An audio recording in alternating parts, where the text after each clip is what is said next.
You aren't yourself anymore. For the last 18 months, you haven't been a husband, a father, or a federal agent.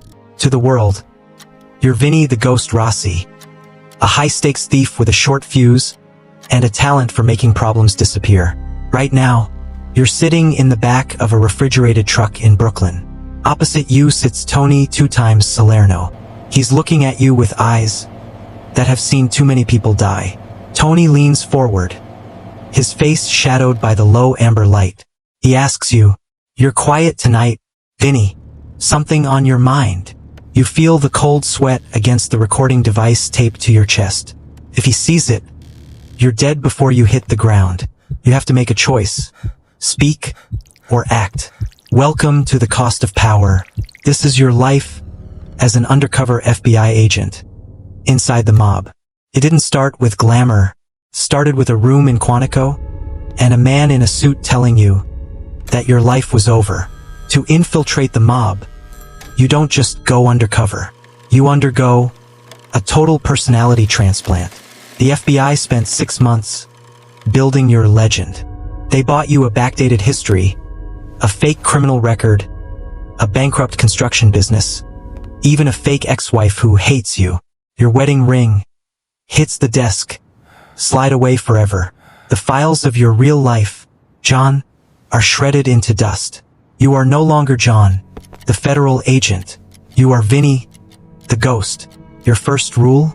Never look like a cop. Cops stand straight. Cops look people in the eye too long. You had to learn to slouch, to look bored, to look like someone who stopped caring about the law 10 years ago. You study surveillance photos of the Lucchese crime family. The targets are the Moretti family. They control the docks, the unions, and the gambling dens of the tri-state area. To get to the boss, you have to start at the bottom. As an associate, you spend your days hanging around smoke-filled social clubs, waiting, watching. Every detail of your new life is a lie. If you break character, even for a second, the street will swallow you whole. For the first 6 months, you're a glorified delivery boy. You move crates you don't open. You sit in bars until 4 in the morning, listening to stories about the good old days. You hand over envelopes of cash to men with heavy rings and cold smiles. You watch how they control the neighborhood through fear. But you are still an outsider, a ghost looking in. The family doesn't trust you yet. They are testing your patience, testing your loyalty under pressure. Every older member watches how you handle the humiliation of being low rank. You smile when you want to fight. You agree when you want to walk away. You are earning your place, one envelope at a time. Then comes the test. Every undercover agent hits this wall. They ask you to do something that crosses the line. One night, Tony brings you to a damp basement. There's a man tied to a chair, bleeding, gasping. A rat, they say. Tony hands you a lead pipe. His eyes are cold, watching your reaction. Tony, prove you're one of us, Vinny. Teach him why we don't talk to the feds. This is where the training kicks in. You can't kill him, but if you refuse, you're burned. You have to stage it. You swing, hitting the wall next to his head. You use the shadows, making it look brutal, but you don't break a bone. You've just earned your seat at the table. Every night you go home, to your safe house. You look in the mirror and wonder, how much of this is still an act? The stress isn't the bullets, it's the silence. Every time a car follows you for more than 2 blocks, your heart skips.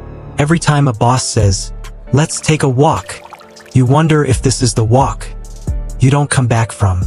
You're wearing a wire 4 days a week.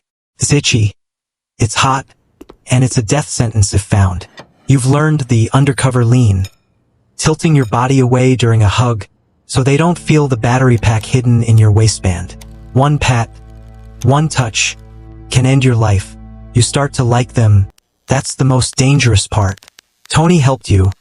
When your fake car broke down, he treated you like a brother, sharing his bread, his secrets. You sit in his kitchen, recording his confession, about a double homicide. You know, that this tape will send him away for life. You are his best friend, and you are his executioner. You look at his family, his kids, knowing that in a few weeks, you will destroy their lives. The line between John the cop and Vinny the criminal begins to blur in the darkness. You are trapped in a prison of your own making. Month 18, the FBI has enough. The warrants are signed. The takedown is set for 5 in the morning. You're at the social club when the doors are kicked in by tactical teams. Shouts fill the air, glass shatters, and you are thrown to the ground, just like the others. You feel the cold steel of handcuffs clicking around your wrists. You see Tony's face as he is pushed against the wall. He looks at you, confused, scared, but still loyal. He leans over, his voice trembling, and whispers, "Don't worry, Vinny. We'll get a lawyer. We don't talk to the feds." Tony still thinks you're on his side. He doesn't know that in 2 hours, you'll be sitting in a bright office, wearing a suit, signing the affidavit that destroys his life forever. The Moretti family is gone. 24 convictions, a major success for the Bureau. But for you, there is no parade. There is no medal. You stand before a mirror, in a clean suit, looking at a face you barely recognize. John the special agent died 18 months ago, and Vinny the thief has just betrayed the only people who called him a brother. You are left with nothing but silence. You are moved to a completely different state. You have a new name again, but this time, the change is permanent. You can never go back to your old life or contact anyone you ever loved. You'll spend the rest of your days looking over your shoulder at every quiet Italian restaurant, at every black SUV parked near your driveway.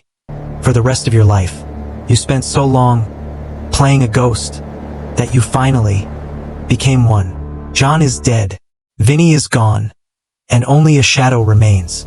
Because in the dark world of the mob, the only thing more expensive than loyalty is the cold price of betrayal. Would you have the absolute nerves to live a double life for years? Or would the crushing pressure break you first? Let me know in the comments before the line goes completely dead.